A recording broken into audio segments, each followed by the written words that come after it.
This is Financial Straight Talk with Jim Fox. Back with more Financial Straight Talk alongside Jim Fox, Kevin McAlpin here with you. And Jim, we mentioned it before the break. Halloween now right around the corner. You're going to start getting those knocks on the door. And one story I was reading, and you and I already disagreeing on this one right off the bat, was reading an article about candy corn. And boy, this already sparked a little debate between you and me. Not my favorite, but you seem to be a big candy corn fan. Is that right? Yeah. Think about it. Just once a year, you get to eat a couple handfuls of it. It's pretty. Would I eat it every day? No. But think about it, man. They're candy corns. But don't bring that chocolate candy corn stuff around. Too strange for me. You know what I'm talking about? Like the pumpkins. So you're just a traditional, regular old. I'm an 80-year-old dude. That's the way I'm going to do it. All right. I want my Werthers and I want my candy corn. Okay. There you go. Bring this over to a conversation we were having earlier about 401ks. An article says that candy corn is actually, believe it or not, the 7th most popular Halloween treat. But a very next survey I read said it was America's most hated candy corn. And so I think maybe they surveyed me and my friends and my neighbors. We were all the ones that were saying it was our most hated. But we can also tie that back into retirement planning. The most popular account we know is the 401k. We all have it. We've all been putting money in there, but we don't really know exactly what's happening with it. 60 million people across the country have a 401k. But in an article on the Motley Fool website, it says popular doesn't always necessarily translate to being the best. Looking at traditional or Roth IRAs could be a better option. What says you, Jim Fox? Yeah, so let's keep it super real here, like we always do. Look, I'm not a huge fan of the 401k from its inception to today. I'm still not a huge fan of the 401k because I think that it was used. I truly believe this is 100% accurate, but they eliminated pensions for so many companies because they started 401ks. And I really have problems with that because I think pensions are fantastic and there's so many people that would be much better off with a pension, but neither here nor there. Let's leave that alone. Let's focus on the 401k because we're stuck with them now. Why do I tell everybody that walks through the door with a 401k that you got to jump into it? Because of that free money.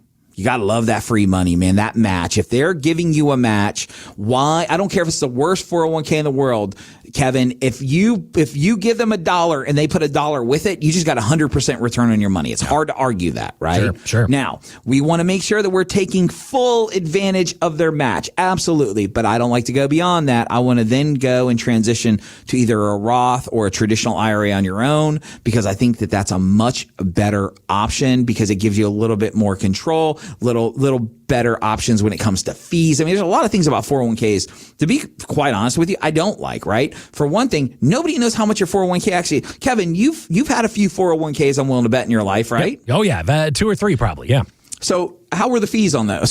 Do you have any idea? You couldn't even tell me, right? Wait, there's fees on those? Exactly. And they are crazy high fees, right? Now, secondly, how hard do these companies that have their investments in 401ks, how hard do they have to work to keep those clients investing money? They don't really have to work. This is just my opinion, by the way, okay? We got to make our compliance team happy that I'm not getting too crazy here. But here's what I'm thinking, Kevin.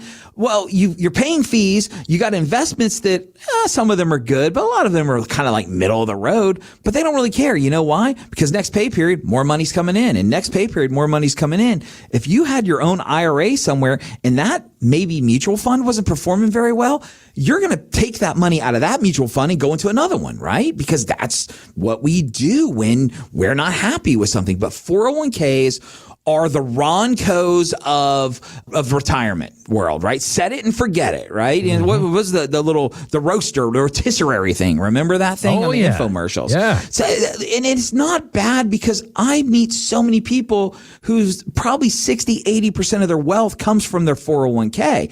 And so I'm not hating on the 401k because I think it's a great builder of wealth. But there are better options. First and foremost, when you do retire, don't leave it at your 401k. If you go to a new job, roll your 401k, unless there's a great reason not to, roll that 401k into your own IRA. Weigh the pros and the cons. But I am not a huge fan of 401ks because they're hard to understand. They're hard for me to understand, And I have been a financial weenie for 26, almost 27 years. Think about that. It's insane, right? Other problems with the 401ks. They're kind of a pain in the butt if you need to get your money out of it. It really kind of is. Now, I don't know if you've ever done it, Kevin, but me in my younger years, when I did have a 401k, I needed to get some speakers for my truck and a new radio and some rims. And so I took a loan out against my 401k. Not a smart thing to do ever, by the way, guys. Okay. This is 20-year-old Jim. Very important to understand. And then you got to pay yourself. If that money's readily available, I find, Kevin, that you get into it more and more, right? So there's a lot of things I don't like about the 401k. The other thing is you finally retire. You get it, man. You get that golden watch. You get whatever it is that you get when you retire, and you're super excited.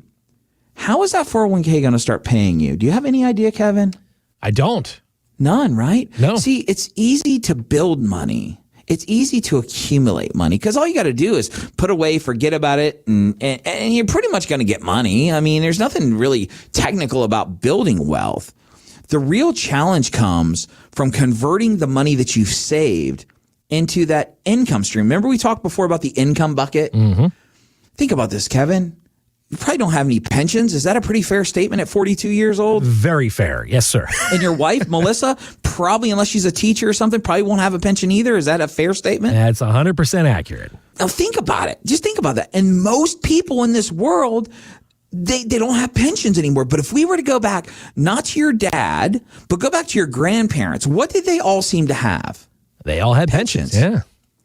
And they lived a different life. Maybe not as much money, but they had that constant money that was coming through the door. We call it on this show mailbox money, right? Now, of course, it doesn't come in the mailbox anymore. It comes directly into your bank account. But it's that money that kind of comes through the door every single month. And you know what? Next month, it'll be there again. 401ks don't do that. Now, Kevin, they passed a law. It's called the Secure Act. Okay, we're going to teach you all these new terms over time here. Okay. But they passed something called the Secure Act in 2019. And when they passed the Secure Act, the government, in their infinite wisdom, because they're here to help us, right? They said, we are going to pass a law that's going to make 401k companies responsible to at least offer people lifetime incomes, i.e. add annuities to 401ks. All right. Now, by the way, no one's figured that part out yet. Okay.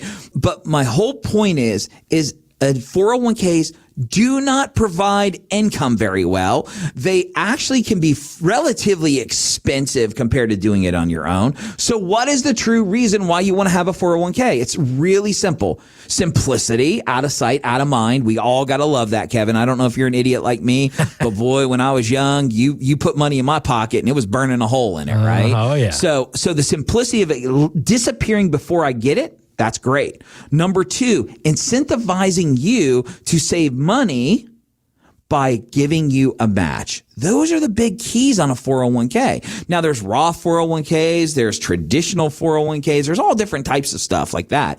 But the end result is that you are going through this whole process with pretty much no knowledge. Think about that, Kevin. You have a 401k. You've had multiple 401ks. How much knowledge did you have based around any of your 401ks? What's less than none? Exactly. And here's the thing. I'm not calling you, me, or anybody else stupid because that's the way the system's built. See, the 401k is the Ronco of retirement and it's okay, but you can't live that way your entire life. So if you have a 401k right now, maybe it's an old 401k from another job, maybe you're getting ready to retire, whatever it is, if you have a 401k and you don't truly understand it, it's important to understand that your 401k is a portion of your retirement plan, and we've got to make sure that's in balance with the other ingredients of your 401k. One of the things we tell people as I run to break here is that think of your retirement as a recipe, right? You have pasta, you have tomatoes, you have onions, you have garlic, you have basil, you have salt, you have pepper.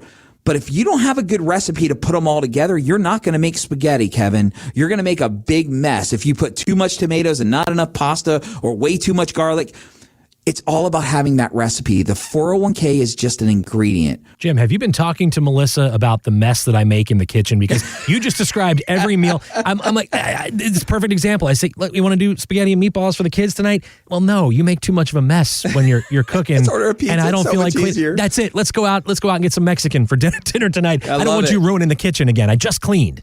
Sounds like you've been talking to her. I love it. I'll have to look into that a little bit more. GetFST.com. We got about another minute and a half left. Jim, final word. Floor is yours, my friend.